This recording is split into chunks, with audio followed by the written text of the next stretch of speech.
Não se esqueça de se inscrever no canal e de ativar o sino das notificações para não perder nenhum dos lançamentos do MGF. E se aprecia o conteúdo do canal, considere também tornar-se um apoiador do Mundo de Gelo e Fogo no Apoia-se, além de me seguir em minhas redes sociais e na página do canal no Facebook. Todos os links estarão na descrição abaixo.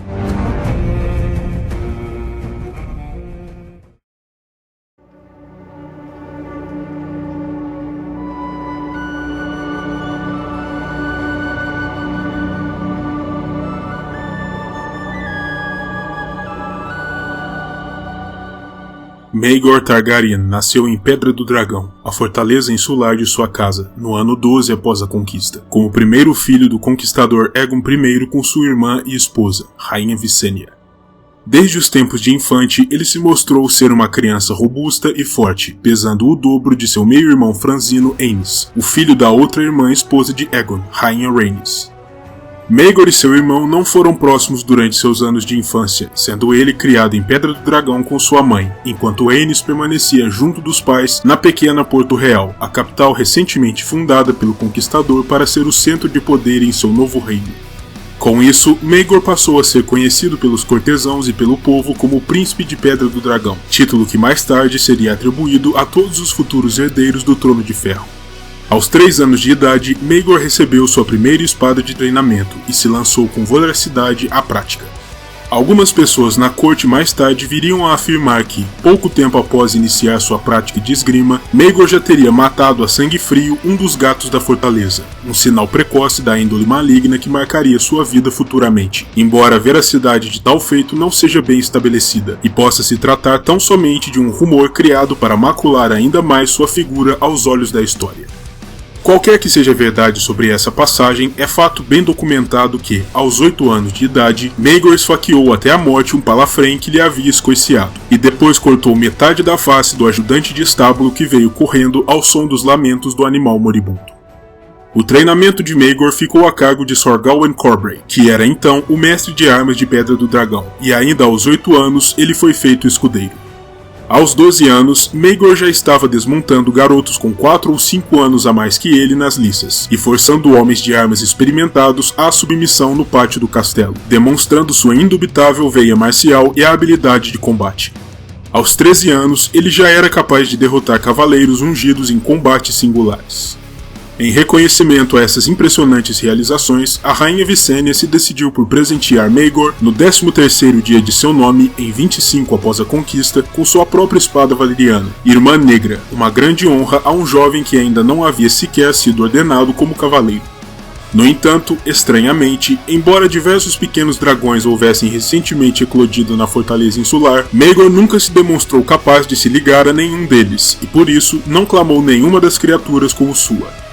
Isso levou sua cunhada à época, Alyssa Velaryon, a zombar dele, insinuando que Maegor tinha medo dos dragões, e o duro jovem retrucou laconicamente, afirmando que não havia escolhido nenhuma das crias, pois havia apenas um dragão no mundo que era digno de se ligar a ele. Balerion, o Terror Negro, que naquele momento era a montaria pessoal de seu pai, o Conquistador. Um dos primeiros grandes problemas enfrentados por Maegor em sua estrada para a ascensão do poder surgiu a quando do nascimento da primeira filha de seu meio-irmão Aenys, a princesa Rhaena, no ano 23, quando ele passou a considerar se seria posto por trás dela na linha sucessória dali em diante. Para solucionar essa questão, a Rainha Visenya sugeriu que a princesa recém-nascida fosse prometida a Maegor, mas tal sugestão foi recebida com protestos, tanto da parte dos pais da princesa quanto da do Alto Septão. Ao invés disso, Maegor foi prometido à sobrinha do líder máximo da fé, Lady Cerys Hightower, com quem se casou no ano 25, em uma suntuosa cerimônia realizada no Septo Estrelado de Vila Velha, presidida pelo Alto Septão em pessoa. Embora Maegor tenha vindo a se gabar de ter concebido um filho já em sua noite de núpcias, a vanglória acabou se mostrando falsa, e o casamento de ambos se mostrou estéril. A vida do príncipe foi mais bem sucedida no aspecto militar, no entanto. No ano 28, ele ganhou renome ao derrotar nada menos do que 3 cavaleiros brancos da Guarda Real em uma justa, e depois ao vencer a luta corpo a corpo dentro do torneio. Aos 16 anos de idade, Maegor foi sagrado cavaleiro pelo Conquistador, o que o tornou o mais jovem cavaleiro em Westeros até aquele momento.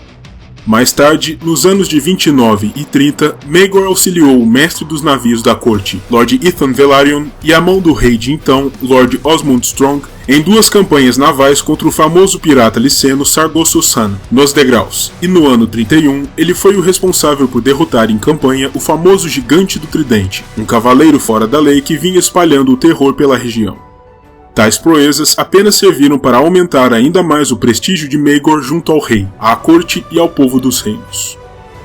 O ano 37 após a conquista assistiu à morte do conquistador, com o meio-irmão de Maegor, Aenys, sendo alçado então ao trono de ferro como Aenys I. Durante a solenidade do funeral de Aegon, diante da pira funerária de seu pai, Aenys afirmou perante toda a corte presente que não era nem metade do guerreiro que seu meio-irmão era, e que por este motivo se decidira por presentear Maegor com a lendária espada Blackfyre, a lâmina valeriana com a qual Aegon forjara seu reino, por acreditar que ele faria um melhor uso de uma arma tão poderosa, e que Maegor a honraria com seus feitos futuros. Aenys ainda proclamou que, daquele momento em diante, ele e Maegor governariam o reino juntos, unindo suas capacidades pessoais em benefício de toda Westeros. Com a morte de Aegon, Maegor finalmente clamou para si o único dragão que julgava adequado, o Terror Negro, tornando o jovem príncipe o mais poderoso senhor de dragões em todo o mundo, em posse da maior e mais experiente montaria. Pouco após a ascensão de Aenys I, diversas rebeliões explodiram em diferentes pontos dos 7 reinos. No Vale, Jonas Arryn, irmão mais jovem de Lord Ronel, invejoso do poder de seu irmão, o sequestrou juntamente com o restante da família e se declarou como novo rei do Vale, se rebelando por tabela contra o Trono de Ferro, e coube a Maegor voar desde a capital em Balerion para lidar com a situação. Ele chegou tarde demais para salvar a vida de Ronel, mas ainda assim, Maegor esmagou a revolta ainda no berço, passando por cima das forças rebeldes e pousando diretamente no ninho da águia. Pouco antes, alguns dos correligionários de Jonas, acreditando que poderiam receber a clemência do príncipe real, haviam atirado o líder rebelde pela Porta da Lua, mas isso em nada lhes ajudou, pois Maegor foi implacável e ordenou que todos eles fossem enforcados pela insurreição. Pouco depois, para substituir Lord Alyn Stokeworth, que morrera combatendo outro dos rebeldes, o rei nomeou Maegor como sua nova mão, aproximando-o ainda mais do mais alto posto do poder real, e o príncipe ocupou este cargo pelos próximos 2 anos. Apesar de todo esse sucesso em batalha, o casamento de Maegor e Lady Cerys continuava sendo um retumbante fracasso. Nos idos do ano 39, eles continuavam sem conceber um filho sequer juntos, e isso levou o príncipe a declarar perante todo o reino que sua esposa era estéril e, portanto, não era adequada para si, e que por conta disso ele havia tomado para si uma nova esposa, Lady Alyce Harroway, a filha do senhor de Harrenhal. Maegor foi incapaz de convencer o Septão de Pedra do Dragão a casá-lo com Alyce, por ser ainda casado a Lady Cerys aos olhos da fé dos 7, de modo que eles foram unidos em um casamento ao estilo da antiga Valíria, em uma cerimônia presidida pela rainha viúva Visenya. Obviamente, tal casamento enfureceu e contrariou muitos no reino, incluindo o próprio rei e o pai da esposa colocada de lado, Lord Martin Hightower. O Lorde exigiu que Maegor colocasse a nova esposa de lado e o Alto Septão denunciou a união como uma fornicação pecaminosa, chamando Alyce de a prostituta de Harroway. A condenação do Alto Septão levou muitos dos lordes mais piedosos do reino a seguir seu exemplo, se referindo abertamente à esposa do príncipe como a meretriz de Maegor, mas isso de nada adiantou para convencer o altivo Targaryen a abrir mão de sua decisão, e ele permaneceu desafiador mesmo perante tantos poderosos opositores e o descontentamento de outros tantos senhores nobres. Maegor argumentava que seu pai também havia tomado para si 2 esposas e afirmava que a estrutura, a autoridade e as reservas morais da fé dos 7 não podiam ditar os rumos do sangue do dragão, pois os Targaryen estavam acima dos homens comuns e não se limitavam pela mesma moral de outros humanos. Se vendo sem nenhuma outra opção e se sentindo furioso pela situação em que foi colocado, Aenys deu a Maegor 2 escolhas: colocar Alyce de lado e retornar para sua esposa original, ou abandonar Westeros e partir para um exílio de 5 anos além do Mar Estreito. Maegor, naturalmente, escolheu o exílio, não estando disposto a se deixar dobrar por quem quer que fosse, e no ano 40 após a conquista, partiu em companhia de Alyce e Balerion para a cidade livre de Pentos, levando consigo a espada Blackfyre, ignorando o pedido expresso de Aenys para que a deixasse na corte, uma vez que a lâmina havia lhe sido dada, e Maegor acreditava que podia fazer com ela o que bem quisesse. O lugar vago de mão do rei foi preenchido pelo Septão Myrmison, e Aenys nomeou o mais velho de seus filhos, Aegon, como novo príncipe de Pedra do Dragão. No ano seguinte, a fé militante explodiu em revolta contra o Trono de Ferro, e no início do ano 42, Aenys morreu, enfermo e enfraquecido, em Pedra do Dragão, esmagado pelas pressões do poder, enquanto seus filhos mais velhos, Aegon e Rhaena, permaneciam sob cerco das forças da fé em Craighall. Após a incineração do corpo do rei caído, Visenya voou em seu dragão Vhagar até Pentos, para trazer Maegor de volta de seu exílio. Ainda que Aegon fosse o herdeiro apontado por Aenys, Maegor ignorou a vontade póstuma do irmão e clamou para si o Trono de Ferro logo após seu regresso à corte. Ele foi coroado em Pedra do Dragão como Maegor I, com a coroa de aço valeriano de seu pai, ao invés da coroa ornamentada de Aenys, se colocando como um sucessor direto do próprio conquistador, e largamente ignorando o legado do fraco Aenys I. Quase ao mesmo tempo, o grande mestre Gawyn protestou perante sua coroação, afirmando que, por todas as leis e tradições do reino, a coroa deveria ter sido dada ao príncipe Aegon. Por conta disso, Maegor agiu implacavelmente e decapitou Gawyn pessoalmente, armado com Blackfyre, sendo ele apenas o primeiro dos 3 grandes mestres que o novo rei executaria desta mesma forma. A morte de Gawyn colocou um fim súbito a toda a contestação à subida de Maegor ao trono. O próximo ato do novo rei foi partir para Porto Real, onde a fé militante havia capturado o Septo da Lembrança, na colina de Rhaenys. Logo depois de pousar sobre a colina, em Balerion, Maegor plantou seu estandarte, e sua mãe Visenya desafiou abertamente qualquer um que ainda pensasse em contestar o reinado de seu filho a dar um passo adiante e se colocar à prova. E de fato, um homem o fez. Tratava-se de Sor Daemon Morrigan, o grande capitão da Ordem dos Filhos do Guerreiro, a irmandade de cavaleiros devotos que colocaram suas vidas e suas espadas a serviço da fé. Maegor se decidiu por resolver a questão com espadas, e Daemon exigiu um julgamento de 7, com o qual o rei concordou. Os cavaleiros brancos da Guarda Real não se encontravam então na capital, tendo fugido para a Pedra do Dragão junto ao antigo rei, de modo que Maegor então se virou à multidão em torno da praça e perguntou se havia ali algum homem valente o suficiente para se apresentar e lutar ao seu lado. De início, a multidão não se mostrou prestativa, e muitos simplesmente fingiram não ouvir ao chamado, até que um homem de armas comum, de nome Dick Bean, se adiantou e se ofereceu. Ele foi seguido por um cavaleiro, Sor Bernard Brune, que fez um acalorado discurso em defesa da graça real. Finalmente, constrangidos pela coragem demonstrada pelo soldado comum e pelas palavras de Sor Bernard, diversos outros cavaleiros deram um passo adiante, e Maegor pôde enfim selecionar os outros 4 campeões de seu grupo. Sor Bram de Blackhall, Sor Rayford Hosby, Sor Guy Lofston e Lord Lucifer Massey. Os 7 homens do grupo do rei enfrentaram 7 cavaleiros dos Filhos do Guerreiro. Maegor, naturalmente, liderou sua própria hoste, enquanto Sor Daemon liderou os Guerreiros da Fé. Após um furioso combate, Maegor foi o único dentre os 14 homens a permanecer vivo, embora tenha sido ferido gravemente na cabeça e tenha acabado por cair desmaiado ao mesmo tempo em que o último dos filhos do guerreiro morria. Maegor foi levado do campo por sua mãe e um grupo de apoiadores, e então foi confinado a uma cama durante semanas, em um estado de coma profundo. Enquanto isso, de volta ao Septo da Lembrança, os Filhos do Guerreiro se reuniram e debateram longamente para definir seu próximo curso de ação perante o que consideravam um rei ilegítimo. Alguns, hesitantes, argumentaram que Maegor deveria ser simplesmente aceito como rei, uma vez que os deuses haviam lhe abençoado com uma vitória no julgamento contra Sor Daemon, enquanto outros, mais devotos e exaltados, se recusaram a aceitar tal ideia, dizendo que, como cavaleiros sagrados, era seu dever seguir a determinação do Alto Septão e lutar até a morte em nome de seus desígnios. No 28º dia do coma de Maegor, sua rainha escolhida, Alice Harway, retornou de Pentos, trazendo consigo uma donzela estrangeira, Tiana de Pentos, e essa mulher pentoshi passou a ser a responsável pessoal pelos cuidados do rei desacordado. No 30º dia decorrido desde o julgamento, Maegor finalmente abriu seus olhos mais uma vez.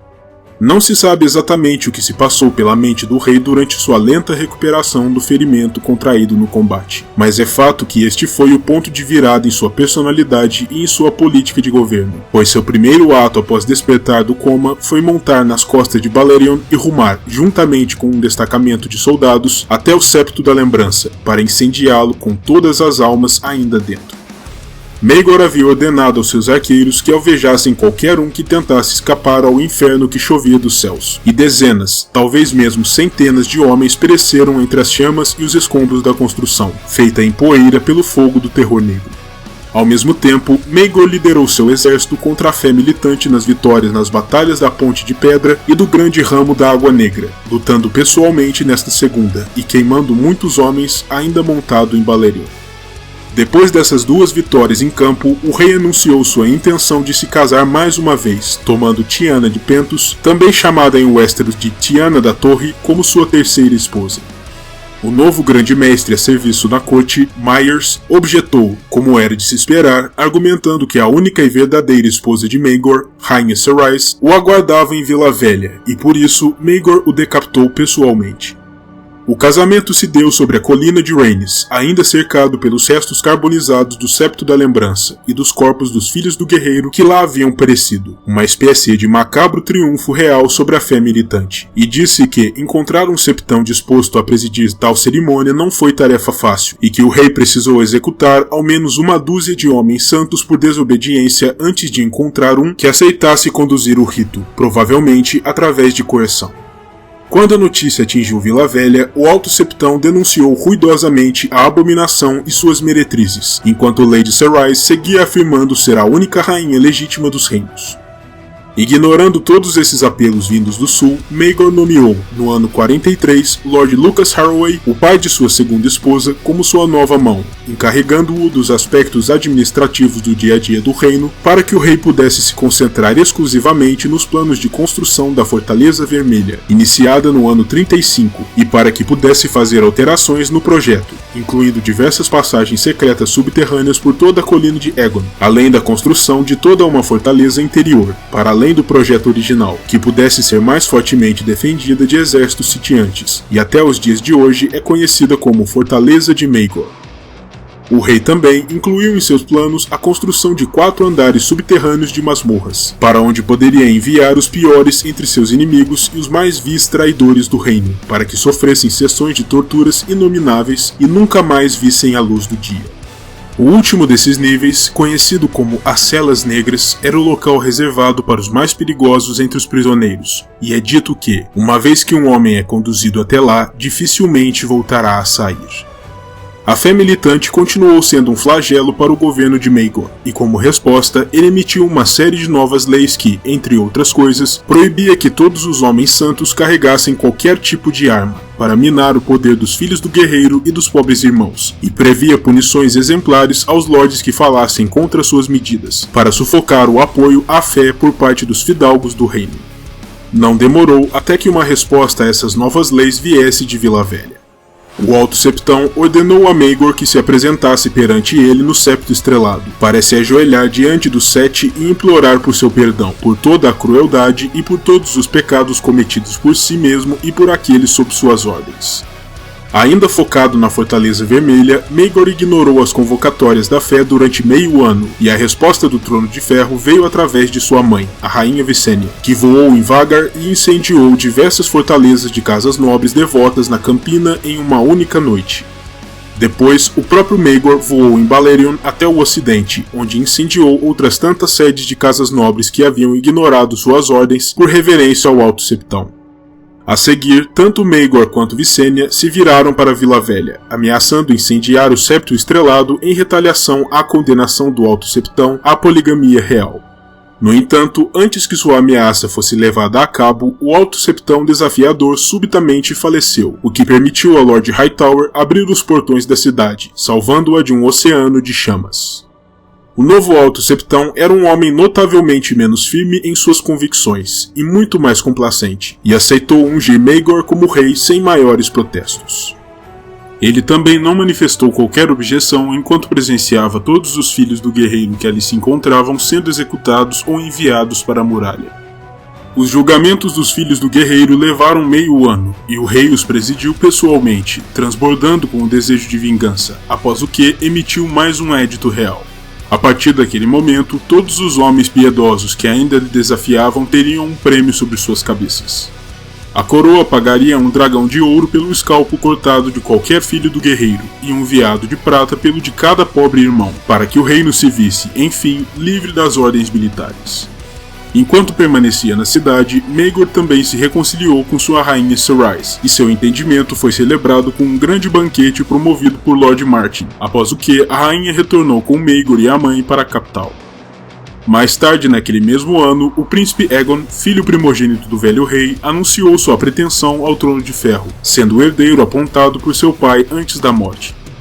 Recebendo o apoio de diversos lords do ocidente e das terras fluviais, já insatisfeitos com as medidas cruéis de Maegor, o príncipe marchou à frente de uma força composta por 50.000 soldados.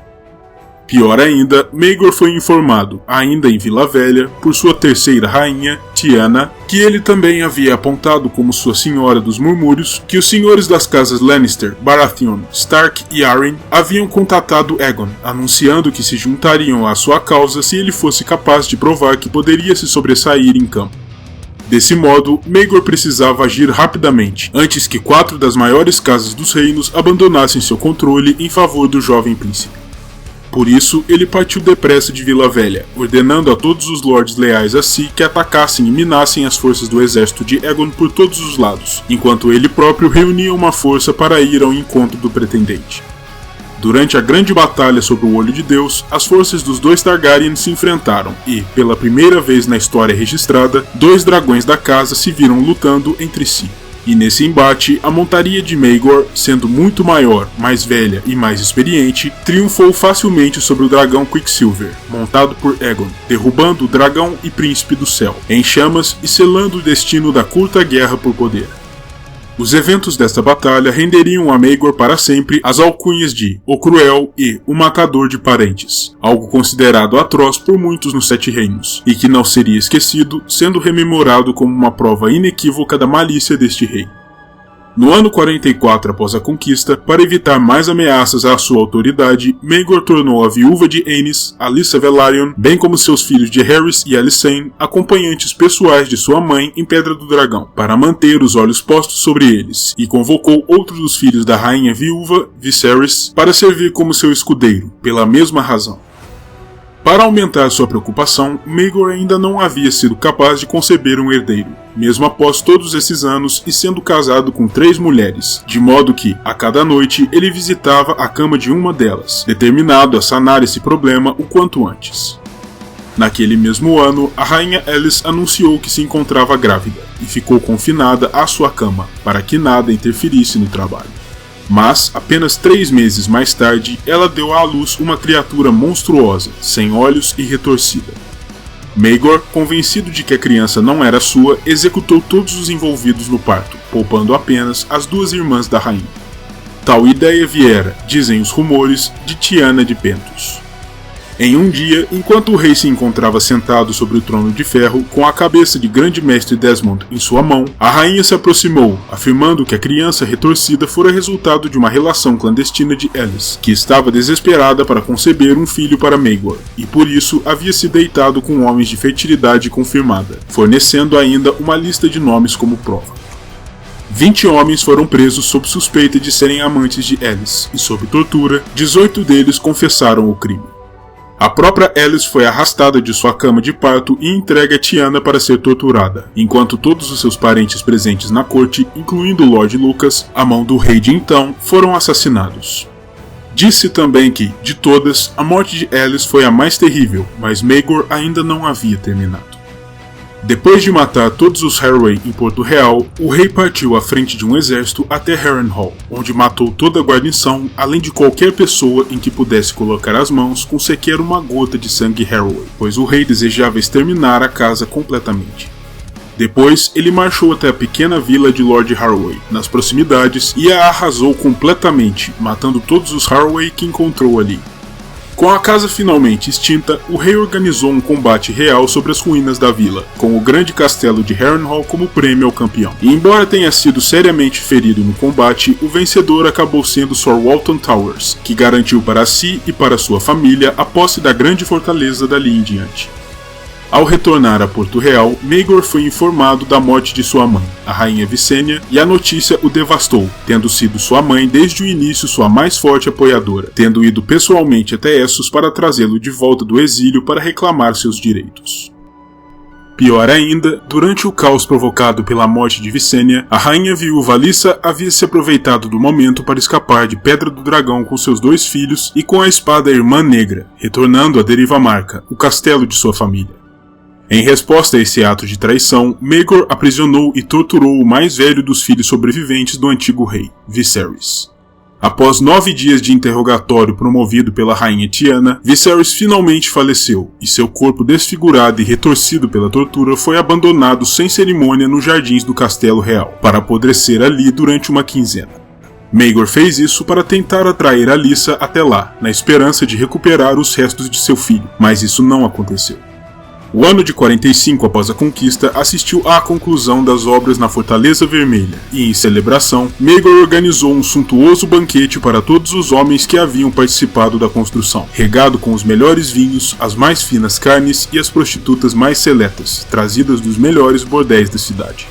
No entanto, após 3 dias de inebriante festa, Maegor ordenou aos seus soldados que matassem todos os presentes, para que apenas ele próprio e seus familiares e conselheiros mais próximos conhecessem os segredos da fortaleza.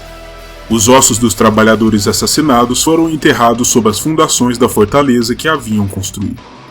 O próximo passo de Maegor foi ordenar a construção do Fosso dos Dragões, uma cavernosa fortaleza de pedra em forma de cúpula, para abrigar as bestas aladas de sua casa, sobre os restos do Septo da Lembrança. No entanto, a forma como o rei lidara com os trabalhadores da Fortaleza Vermelha levou os construtores da capital a fugirem em disparada, temendo que seus destinos fossem semelhantes após findada a obra, e por isso, Maegor foi forçado a usar a mão de obra menos qualificada dos prisioneiros de suas masmorras para realizar a tarefa.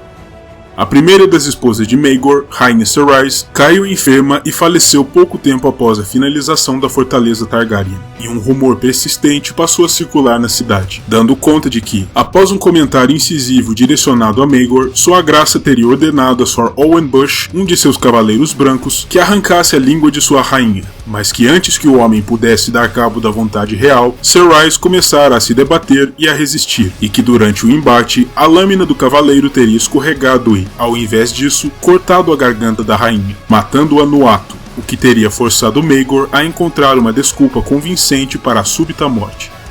Embora a história nunca tenha sido provada como verdadeira e muitos mestres insistam que se trate meramente de mais um boato criado por inimigos do rei para desqualificá-lo, uma parcela considerável do reino acreditou que fosse verdade então, pois estaria de acordo com a índole maligna do monarca.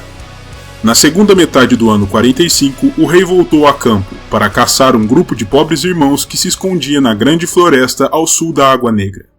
Ele ordenou que uma dessas rebeldes, Poxy Jane, fosse queimada viva, para que servisse de exemplo a outros revoltosos, e quando alguns pobres irmãos e outras pessoas do povo tentaram intervir para impedir a execução, Maegor executou também a eles.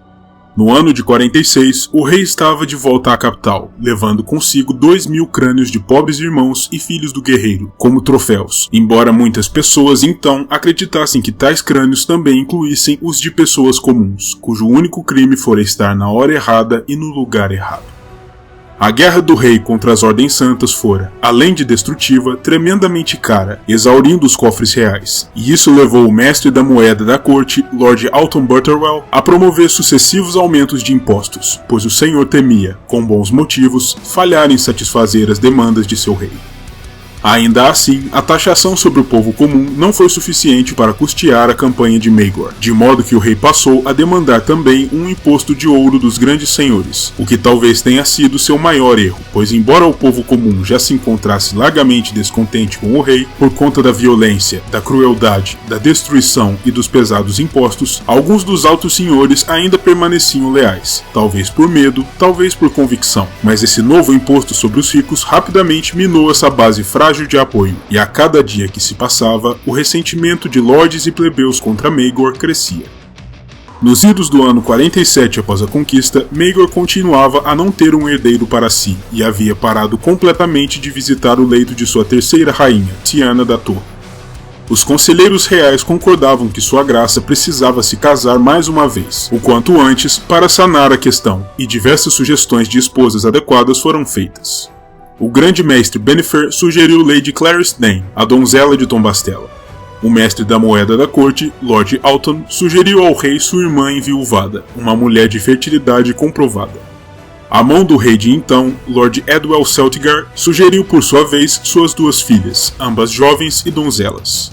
O Senhor das Marés de Deriva Marca sugeriu a Maegor sua própria sobrinha, Princesa Rhena, a primogênita de Aenys, para unificar as pretensões de ambos ao trono e para fortalecer a descendência de sangue puro do dragão.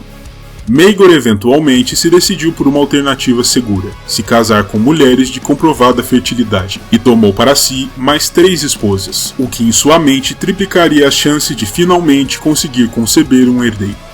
Ele concordou que a princesa Rhena deveria ser uma das 3 novas esposas, como forma de fortalecer sua própria posição e, ao mesmo tempo, enfraquecer as pretensões dos jovens filhos da mesma. Assim, ainda em 47, Maegor se casou com a princesa e com as ladies Elinor Costain e Jane Westerly, em uma única cerimônia na capital.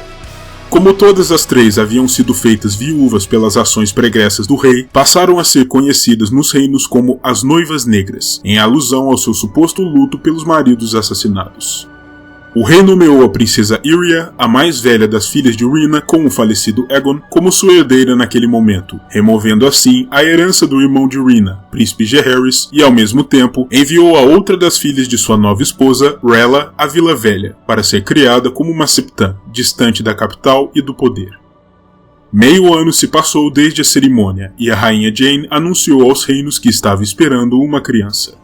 Pouco tempo depois, a rainha Elinor engravidou também. No entanto, por mais que tais notícias tenham provocado júbilo no rei, o trabalho de parto de Jane veio 3 meses antes do que se esperava, e a criança que ela deu à luz era desprovida de pernas ou braços, tinha as partes íntimas tanto de um homem quanto de uma mulher, e faleceu pouco tempo depois de nascer, seguido rapidamente pela própria rainha. Com isso, o povo dos reinos rapidamente começou a murmurar que todas essas desgraças se deviam não às rainhas, mas sim a Maegor em si. As pessoas diziam que o rei estava amaldiçoado, sendo punido pelos deuses por suas ações brutais contra os santos homens dos filhos do guerreiro e dos pobres irmãos, e que por conta disso, os 7 jamais o concederiam um herdeiro saudável. O rei, no entanto, ainda culpava as mulheres por seu infortúnio nessa área, e ordenou que a rainha Tiana fosse presa e conduzida até as masmorras da fortaleza, para interrogatório. Uma vez lá, a rainha confessou antes mesmo do início da sessão de tortura que havia secretamente envenenado os filhos das 2 primeiras esposas de Maegor antes mesmo de nascerem, e afirmou também que Elinor daria à luz uma monstruosidade similar. Com tal confissão, Maegor executou Tiana pessoalmente, e mesmo assim, dentro de 2 meses, suas palavras se concretizaram, e a rainha Elinor concebeu uma criatura sem olhos e com pequenas asas nas costas. Tais desgraças tornaram Maegor cada vez mais terrível e amargurado em seu governo, e pelos idos do ano 48 após a conquista, o reino já não era mais capaz de suportar seu punho de ferro.